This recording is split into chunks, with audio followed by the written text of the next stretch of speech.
그 쾌감을 느끼게 해준 사건이었습니다.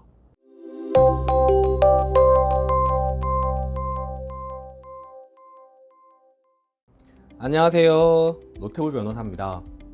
오늘은 성공 사례를 소개해 드리려고 합니다. 혹시 개인의 생에서 법적으로 인정되는 최저 변제율이 몇 프로인지 아시나요? 5천만 원을 기준으로 나누어지는데요. 채무액이 5천만 원 미만이면 법정 최저 변제율은 5%입니다. 채무액이 5천만 원 이상이면 채무액의 3%에 100만 원을 더한 금액입니다. 그런데 이건 법에서 최소한의 기준을 정해둔 것이라고 생각하시면 됩니다. 실무에서는 10% 이하이면 거의 최저 변제율이라고 봅니다. 그런데 최근 변제율 4%에 성공한 사건이 있어서 소개해 드리려고 합니다. 실무에서 어떤 점들이 주로 이슈가 되는지를 중심으로 말씀드려 보겠습니다. 먼저 간략하게 스토리를 소개해 드리겠습니다. 이분은 사업을 크게 하신 분이었습니다. 지방에서 골프 연습장을 운영하셨던 분인데요. 사진으로 봤는데 상당한 규모였습니다. 보증금만 4억이었습니다. 월세와 관리비, 부가세 포함 2,200만 원이었고요. 이 부분 중요합니다. 기억해 두시고요. 골프 연습장을 개업했을 때는 잘 되었다고 합니다. 그런데 코로나 거치면서 점점 내리막길을 걷게 되었고요.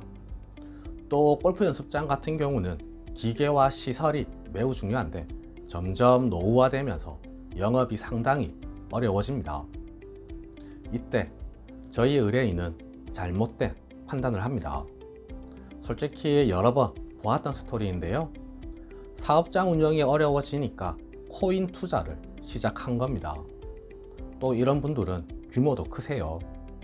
코인에 투자한 금액도 상당했고 대부분의 투자금은 손실을 본 상황이었습니다.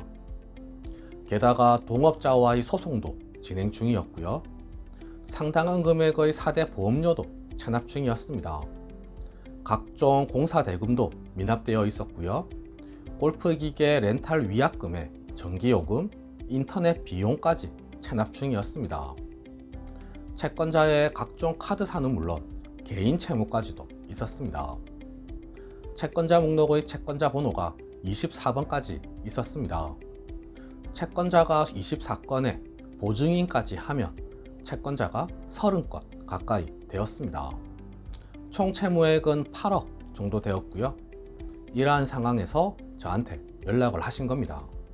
다른 몇 곳에 상담을 했었는데 얘기를 좀 듣다가 불가능하다 또는 모르겠다 라는 답변을 들었다고 했습니다. 제가 처음 상담만 꽤 긴 시간을 했던 기억이 나는데요. 제 기억에 저도 그날 바로 답을 드리지는 못했던 것 같습니다. 상담했던 내용들 정리하고 시뮬레이션 해보고 다음 날에 전화를 드려서 가능하겠습니다 라고 말씀드린 것 같습니다. 그만큼 복잡하고 이슈도 많았는데요. 어떤 이슈들이 있었는지 말씀드리겠습니다. 혹시 개인회생 공부를 하셨다면 여기서 중지하시고 예측을 한번 해보시기 바랍니다.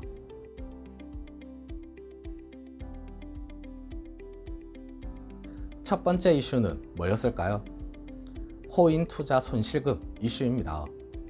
그러면 바로 법원이 나와야 합니다. 이분은 코인 투자 손실금이 많았기 때문에 서울회생법원이나 수원회생법원, 부산회생법원에서 진행하셔야 했습니다. 그런데 이분은 다른 지방에서 살고 계셨고요.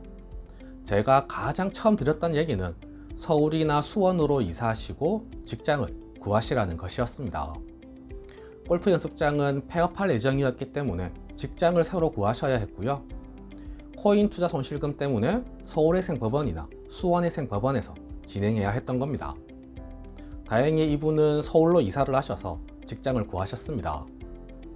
두 번째 이슈는 뭐였을까요? 조금 전에 설명해 드렸던 내용 중에 있습니다.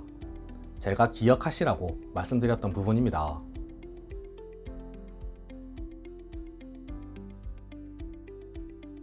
네, 사업장 보증금입니다. 청산가치 보장화의 원칙에 따라 채무자는 가지고 있는 재산보다 더 많이 갚아야 합니다. 사업장 보증금은 돌려받는 돈이기 때문에 재산으로 인정됩니다. 아까 사업장 보증금이 4억이라고 했습니다. 이분의 경우 이미 상당한 기간 월세를 내지 못한 상황이었고요. 그렇더라도 대략 1억 5천만 원 정도는 남은 상황이었습니다. 그리고 임대차 계약 기간은 많이 남은 상황이어서 어차피 보증금은 다 사라지게 되는 상황이었습니다.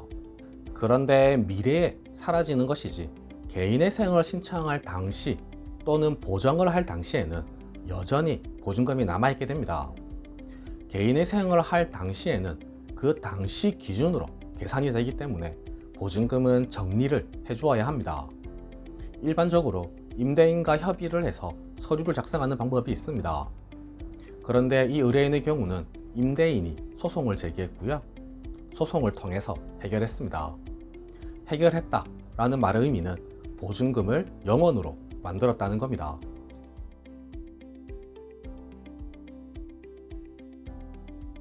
이제 세 번째 이슈입니다. 동업자와의 소송 문제입니다. 가끔 소송이 걸린 상태에서 개인의 생을 의뢰하시는 분들이 계시는데요. 사실 개인의 생에서는 소송 그 자체가 크게 문제되지는 않습니다. 소송에 걸린 금액이 아주 크다면 문제가 될 수 있습니다. 그렇지 않은 일반적인 경우는 미확정 채권으로 처리를 합니다. 이 부분은 실무에서 기술적인 부분으로 처리되는 문제이니까요. 굳이 자세하게 아실 필요는 없습니다. 드리고 싶은 말씀은 소송에 걸렸더라도 개인이 생하는 데에는 금액이 많지 않다면 크게 문제되지는 않는다라는 겁니다. 간혹 상담을 하시는 분들 중에 소송에 걸리면 개인의 생을 못하거나 큰 장애가 된다고 생각하시는 분들이 있어서 드리는 말씀입니다. 다음으로 네 번째 이슈입니다. 4대 보험료 채무입니다. 4대 보험료나 세금의 경우 우선 변제 채권이라고 해서요. 원칙적으로 변제 기간의 2분의 1 내에 전액이 변제되도록 변제 계획안이 나와야 합니다. 이 부분은 월 소득과 관련이 있습니다. 월 소득이 어느 정도 이상 나와 주어야 변제 기간의 2분의 1 내에 전액을 변제할 수 있는 겁니다. 다행히 이분은 새로 직장을 구하시면서 어느 정도 급여를 받으셨기 때문에 이 문제도 넘어갈 수 있었습니다. 이제 마지막 다섯 번째 이슈입니다. 바로 변제율입니다. 변제율이 4%였습니다. 물론 법정 최저 변제율보다는 높았습니다. 채무액이 5천만 원 이상이기 때문에 3%에 100만 원을 더한 금액보다는 변제율이 더 높았습니다. 그런데 이건 최소한의 기준이라고 말씀드렸습니다. 이 변제 계획안을 그대로 통과시켜 줄지 걱정이 많았는데요. 다행히 통과되었습니다. 수차례 보정을 하는 과정에서 의도적으로 계속해서 채무자의 현재 상황을 말씀드렸고요.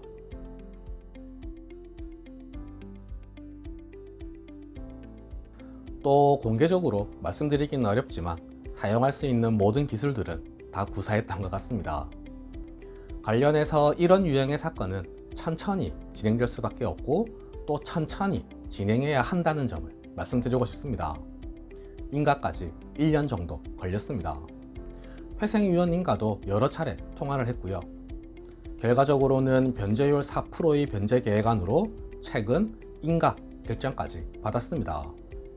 의뢰인은 진짜 믿지를 못하시더라고요. 사실 오늘 말씀드린 5가지 이슈 외에도 정말 많은 이슈들이 있었던 사건이었습니다. 개인의 생에서 나올 수 있는 이슈들은 거의 다 나왔던 사건인데요. 제가 진행을 하면서 진짜 산 넘고 물 건너는 느낌이었습니다. 한 곱이 한 곱이 넘어가는 느낌이었고 인가 결정 나왔을 때는 정말 산 정상에 오른 느낌이었습니다. 개인의 생을 실무에서 진행하는 사람만 느낄 수 있는 쾌감이 있는데요. 그 쾌감을 느끼게 해준 사건이었습니다. 네, 오늘 준비한 내용은 모두 말씀드렸습니다.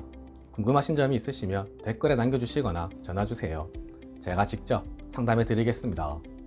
이상 노태우 변호사였습니다. 감사합니다.